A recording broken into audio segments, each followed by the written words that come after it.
You are listening to The Growth Signal. My name is Alyssa Nolte. And my name is Scott Elliott. And Scott, we're going to get right into it. What is your hot take? Well, listen, my hot take isn't really about, sales or performance or productivity or anything like that. It's really about self-reflection and long-term personal outcomes. I, here it is. At different stages of everyone's career, if you're a professional, you should periodically ask and re-ask yourself whether business ownership belongs in your future. And I'm not talking about daydreaming or just assuming the answer is no or procrastinating that someday I'll think about it. You should seriously ask whether that belongs in your future. Longtime listeners will have heard this story before, but I actually joined a pre revenue startup right out of college. So I Oh, was about ready to graduate, and I had two legitimate job offers, right? And I say legitimate, meaning like there was wages and benefits, and it was a real company that had clients and customers. And so I had those job offers in hand, and then I came across this startup who had never sold anything, had no customers to speak of, and actually the two owners were college professors who, in hindsight, like, we had no business starting a business together. But, okay. I did the natural thing, the logical thing, and I turned down real jobs for a 100% full-time commission only role Oh, right out of yeah, yeah, college. yeah. And it turned into the best thing that really shaped the way that I was going to build my life. But it was In what way? something. In Well, what way was? Yeah. I've always been an entrepreneur, I just didn't know it. Like, I had Okay. no Yeah. idea when I was going to college, that's never what I went to school for. I was gonna get a corporate job, I was gonna climb the ladder, I was gonna work Mm, 75 hours a week because that's what my dad did, he was an executive at HP, and I was gonna okay. do all those things because that's what I thought you were supposed to do. And so when I was talking to him and I said, "Hey, I have this opportunity, I'm really excited about it," I kind of fully expected my very corporate dad to be like, "You need to do the responsible thing and get the real job." And he blew my mind when he was like, "You need to try this now because you might be like me someday and always have that itch to go back and start your own business, Mm, but then you have a family and responsibilities and you can't give up yeah. that six-figure salary now to go back and do Mhm, something like that. So do mhm. it now. You don't know any better, right? You don't know Yeah, any yeah, different." yeah, yeah. Well, and I think that is a key part of it. So when I say periodically, starting out the career, I did the same thing with my son. He's in his, early to mid-20s. He finished college. He got a job as a programmer, and then he did start his own business doing, consulting and programming and, independent contracts with organizations. So, um, I think that early on, it's good, your risks are lower. Mid-career, though, and later in career, you're much more likely to succeed in Yes. what Oh, you do, absolutely. right? Because you now know things, you know people, you have a stronger network, you have a cushion of assets typically. And a lot of times, if you really are serious about getting into business for yourself, it's not an either or, right? So, I'm not trying to sugarcoat it. Businesses take a lot of effort to run. There's no such thing as, just put a little money in and you've got this magic money printing machine or anything. But if if you're smart and measured and you have a network, yeah, you can run multiple businesses. You run your day job, run some businesses at the same time. You have the right team in place. It's just something that people should consider because I think a lot of times we have built our careers around I'm going to earn. I'm going to save. I'm going to stick in my 401k, and at some point I'm going to retire and then I'm going to live off of my savings and investments and the growth of that until it runs out. And it doesn't have to be that way. We could have assets working for us long into the future. And I think too, there's this misconception that to be a business owner, to be an entrepreneur, you have to invent something, Mm, right? So like I'm a very creative person. I consider myself like someone who sees the world and says, "Oh, I can create a solution. I can invent a solution for mhm, that." So I naturally fall into that stereotype of entrepreneur, but I know a lot of business owners who own their own business and never invented a single thing. They have mhm. a thing that they're following. Yeah, yeah. Well, and that's really where I fall as well, on the second half of that, right? In following processes. So, I mean, I've started businesses, a few in my life, independent entrepreneurs where I was creating something or offering a service. Consulting, I think, falls in its own unique world.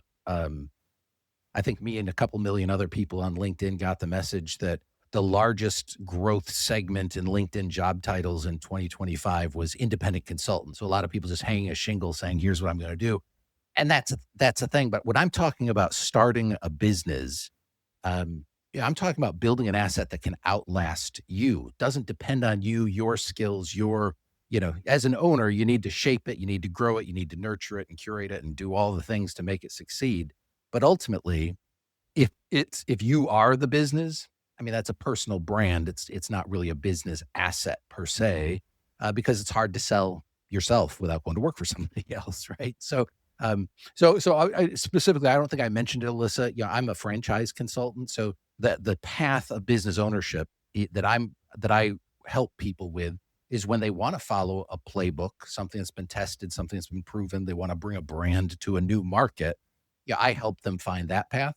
But to your point, I mean, entrepreneurs are all shapes, sizes, and flavors, right? Independent, you create something, offer a new service that's never been offered before, offer your own take on a service, or follow a playbook for a proven service and a proven product with proven demand. That works too. They all get you to the same place. Yeah, I'd love to talk a little bit more about franchising specifically because Mhm. I worked with a guy who owned 35 Great Clips in the Midwest. Okay. So that's a Okay. franchise, Yeah. Yeah. right? Yeah. And so I had gone to some of the International Franchising Association conferences, Mhm. and so I have a depth of knowledge about franchising, but I didn't realize until I kinda got into it how many things were actually franchises. So, like, for Yeah. About. example, all of my local McDonald's are franchises, right? Yeah. Yeah. And Yeah. so there's a family in town who owns McDonald's, right? Obviously, they're not part of the corporate store, but they own that McDonald's. I didn't realize that my local Verizon store was actually a kind of a franchise. I didn't realize that the local maid service that I used to come clean my house was a Mhm. franchise. In my mind, these were all big corporate organizations that Yeah. had some overlord that lived, in some big city and had all these locations. But in reality, these are actually all small businesses Mhm. owned by real people in my community following a playbook. And that's something I didn't know because I was never really exposed to franchising. So can you tell us more about franchising It's and dispel maybe some myths people have about what it means to be a franchise owner? No, no, it's a great realization you came to. A lot of people don't know that, right? They don't realize about 1 in 10 of the logos you see as you drive down any city, there are gonna be a franchise concept, right? Franchising is a great way for businesses to expand with using other people's capital, right? A franchise owner invests in this business, they build the business. There's a series of trade-offs. I mean, you don't have ultimate freedom and creative control because you're going to follow brand guidelines. You may, if it's a restaurant concept, which like 25% of franchises are restaurant concepts, you're probably going to have a standardized menu with guidance on pricing. But the advantages you get are also significant, right? For the ability to have tested playbooks, things that work, things that help you drive demand. Usually there's a marketing arm that's creating content, whether it's social media content or print or radio or whatever type of content you need to promote your business. They know what works all across the country and you can just execute that locally. So you give up some creative control for brand power, for a lot more, think tank type mind share or mindset that comes with the franchise. So you're tapping into a broader pool of expertise. And many times there's value-added services that they bring to their franchisees, whether that's helping with social media, optimization, SEO optimization for, getting searches, call center services so people can book calls. You may not have to hire your own call center to take calls for new appointments or whatever. So there are a lot of different advantages to it. But to your point, so many categories, right? Food is what everyone thinks of, Yeah. but home services is huge, right? Plumbing, heating, electrical, air conditioning, dryer vent cleaning. We think of beauty and health and wellness, gyms and massages and spas and nail care and like there's so many different things that are a franchise brand that a local owner can invest in 1, 2, 3, 5, 10. To your point, the local family that has a lot of McDonald's, well, that's how you scale a business to earn what you wanna earn. Not one store is gonna make you a millionaire, right? But if you scale out, you can gain more. Well, and, like, I even met someone who had a franchise of swimming lessons, and, Yes, yeah, yeah, like, that's a big one. Yeah. the things that Multiple you concepts. don't even realize Mhm. are franchises, and it's not always, like, a physical retail store. I talked with someone else who had, like, a digital franchise where they did, like, trunk sales for clothes, right? And it was a Interesting. Yeah, yeah, franchise for that. So but yeah, it didn't require a physical location. yeah, They had a yeah. trunk, they made videos about the stuff that was in their trunk, and that was their franchise, and they would go to, like, farmers markets and pop-ups, and that was a franchise, and I Interesting. thought that was wild. And I think Yeah. it's and the reason I bring it up too is because I always joke, I love entrepreneurship, I love being a business owner, I love like, that is my happy place, and my life goal is to bully as many people into starting their own business as humanly possible. Yeah. And I mean that, like, lovingly because Of I am course. one of the biggest advocates for if you start a business, I will be, like, a customer. I will do Mhm, whatever it takes. Even if your product isn't for me, I will like your posts, I will share them on social media, I will talk about your mhm, business. And I had a mhm. friend who, wanted to start a t-shirt business where she would, like, design and press t-shirts. And I Yeah, was like, yeah. "Cool, I'll make you a website, right? I'll help you set up this online e-commerce experience. I'll help you figure out how to do payments," right? Not because I necessarily needed another t-shirt business in the world, but because she wanted to start it. And Mhm. a lot of times, people who start businesses feel very isolated and Yeah. like they don't have the support of their community, and it can be really hard to start a business when people go, "Why don't you go get a real job?" Right? And It's I true, feel like true. with franchise in particular though, it's almost like that halfway between point of starting a business and having a real job, because nobody's gonna say, "Oh, if you open a McDonald's, that's absolutely gonna fail. What are you thinking?" Right, Right? right. Whereas, it's almost like that safety net and that supportive community. Yeah, and not to say franchises can't fail, of course they can, Oh, they right? They're a can, business, absolutely. obviously, and how an operator, an owner shows up and what they do, that's key. But to your point, I mean, SBA loans, for franchisees have a much higher likelihood of being approved than any random concept. I mean, independent entrepreneurs certainly can get SBA loans as well to get funding and capital, but franchise, concepts that are registered on that are on the SBA registry, it's a very simple matter to get funding. To your point, there is a playbook. This is proven. We know how to do it. Now, can you do it? Can you do it successfully? Is your market right for it? That's where the evaluation comes into play. Yeah. It's funny you mentioned T-shirts, Alyssa, because I literally just this week, because in my work, I research franchise concepts for my clients and I help them find ones. A T-shirt printing franchise was in the list. Hmm. And, one of the value adds is because they're a franchise and because they buy at such scale, and supply their franchisees, they can work with, concepts like Under Armour, which you normally can't print, like No, it's licensing, you so can't get it. expensive. Yeah, you Right, can't yeah, get it, and it's expensive if you're just gonna, yeah, like, buy it from Nike or somewhere direct. right, and so they, between the volume pricing and just the ability to have access to certain brands that don't allow their clothing to be printed on by just anybody. Yeah, and if you do, you're violating their license agreement, right? These are some advantages that come. Like you said, you can run. There's no franchise business that couldn't be an independent concept. In fact, that's how 99% of them started.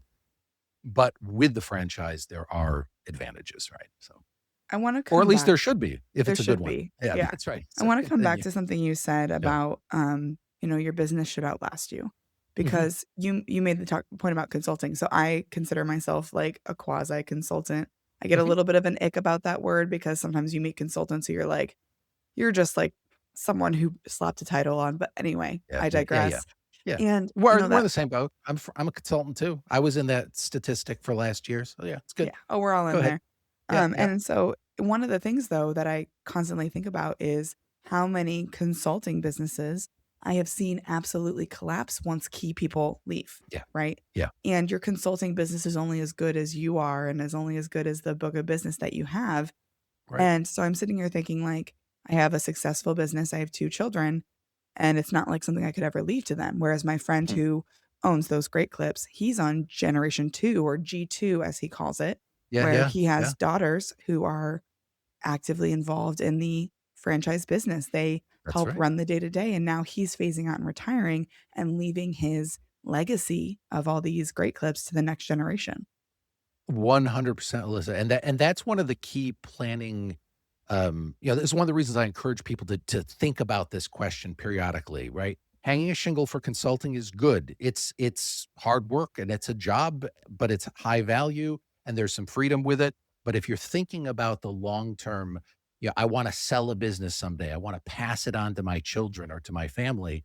That's easier when you have a plumbing, company or an electrical company or a haircutting company or some restaurant concept that whether you're there or not, somebody can know how to run it, right? And that is an asset that outlasts us.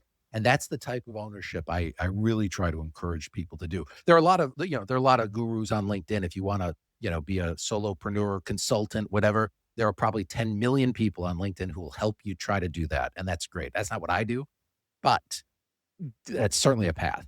I really am a big fan of building a lasting asset, and I say that as a guy who is a consultant who, my business wouldn't outlast me. My current franchise consulting business is dependent on me, right? Right. Um, but that's not to say I'm not regularly asking and looking and keeping an eye out for that next business to open. If someone is hearing this Mhm, and they are, they're doing that periodic check-in with mhm. themselves of whether it's time to leave corporate and start their own business, Mhm.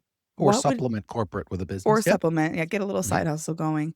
Yeah. What is the first thing you would have them start to do as they explore whether or not this is the right fit for them? Yeah, I think the first thing is a why, right? Like, what's the motivator? Because that's gonna tell them, is like some people are like, "Hey, is there something out there where I can just put $50,000 down and it'll start bringing in $250,000 a year in profit? Because I'd like to do that." We'd all like to do that. If that's your why, don't bother because that doesn't exist. Um, but, people who have a real clear picture about why they'd wanna start a business, those are the ones I like to work with, because we have that gives us, guidance. It gives us like a North Star for what we're really looking for. After that, the process I take people through, um, it's a pretty straightforward process. There's nothing, really magical or mystical about it. It's a series of questions. What types of businesses could you see yourself in? What would you be proud of? What are your goals? Both income goals, time, freedom, flexibility goals, those types of things. And who do you want to, work on this business with? Is this something you and your spouse are doing? You're partnering with some brothers or sisters, or do you have a business partner? Like all those questions that we go through, those are things people should be thinking about as well. Why would I do it? What would it need to look like for me to consider it seriously, right? I wanna flip that on you, so tell us more about your why, because you stepped away from, big brand name logos, corporate Yeah, logos to do yeah, this, so why? Why are you doing yeah. this? Yeah, no, that's I love that question. So it's true. 20 some years in IT, tech sales, right? I worked for Cisco. That's where we met, right, Alyssa, when I was at Cisco. Salesforce, Amazon Web Services, and the ecosystem. I worked for many of their partners for many years. And it was good. It was a good career. A lot of stress, of course, like most corporate careers as we grow. Um, Not a lot of freedom, a lot of demands on your time.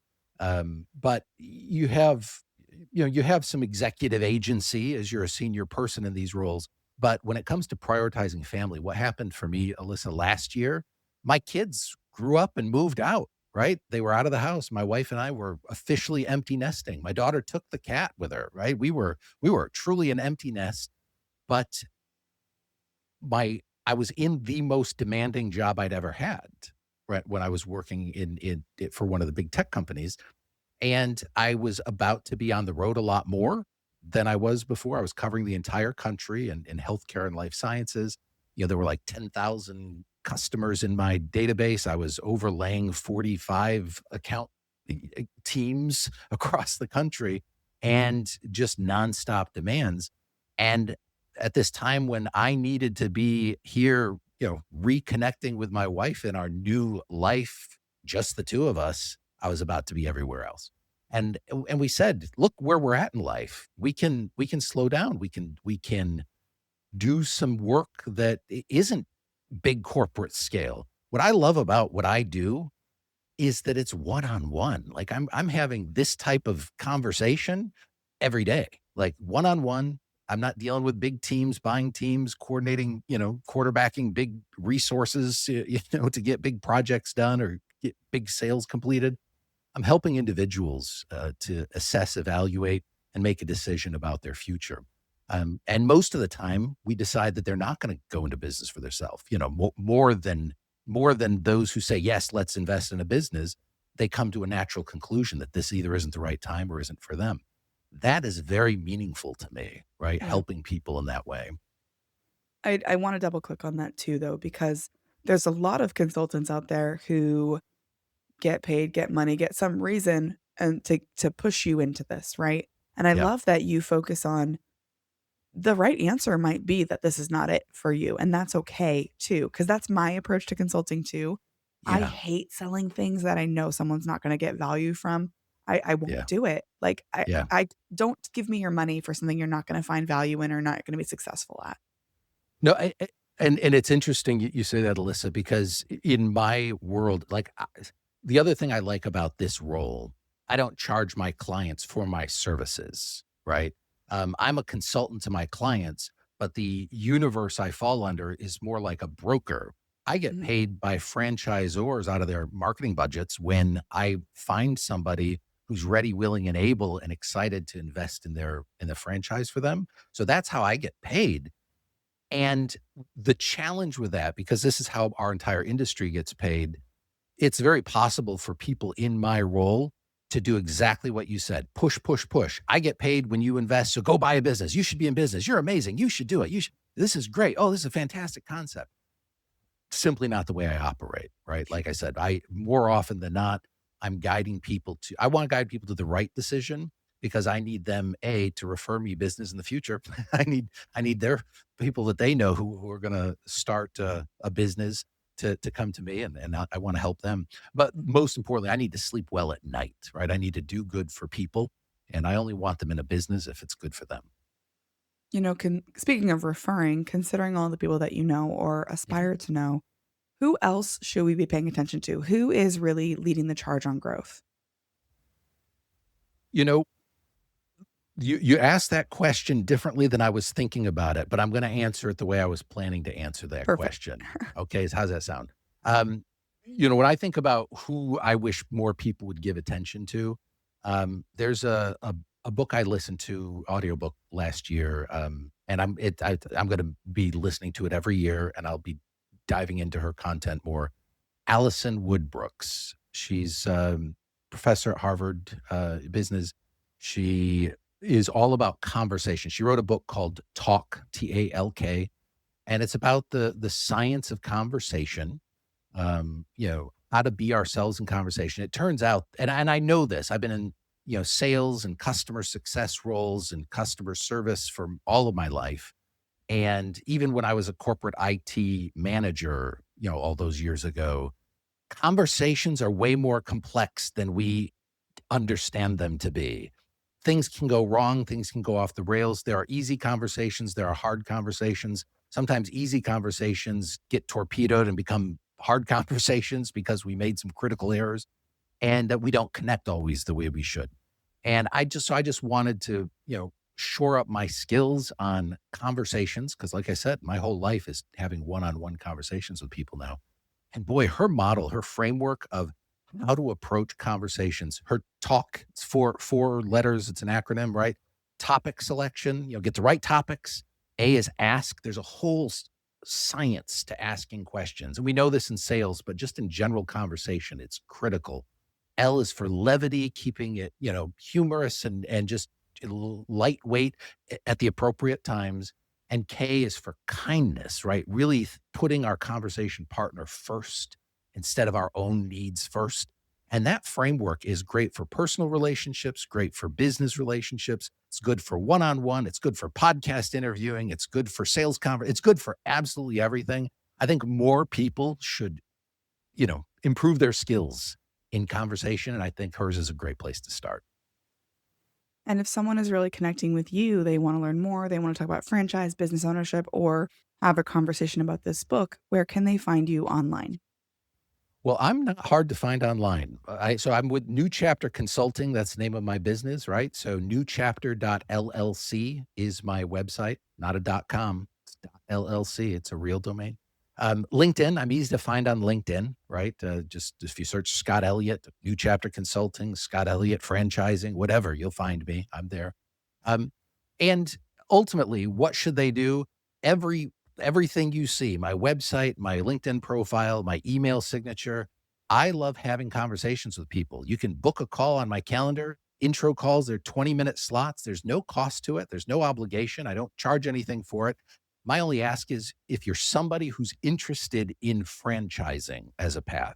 I'm not a great resource if you want to go buy an existing business that's not a franchise, if you want to start a consulting company. Those are not the types of things I'm really good at helping people with. But if you're interested in franchising as a path to ownership, I welcome that introductory 20-minute call, and we decide from there if it makes sense to have further conversations. Awesome. And you can find me at LinkedIn, Alyssa Nolte. You know you found the right one if you see the notorious plant killer. I also have a Substack. You can go ahead and search Alyssa Likes to Talk or grab the link in the show notes. Scott, thank you so much for coming on the show today. Thank you so much for sharing your story with us and giving us a little insight into what it means to grow a business and maybe not in a way that people expect it to. Alyssa, thank you so much for having me. Fun conversation.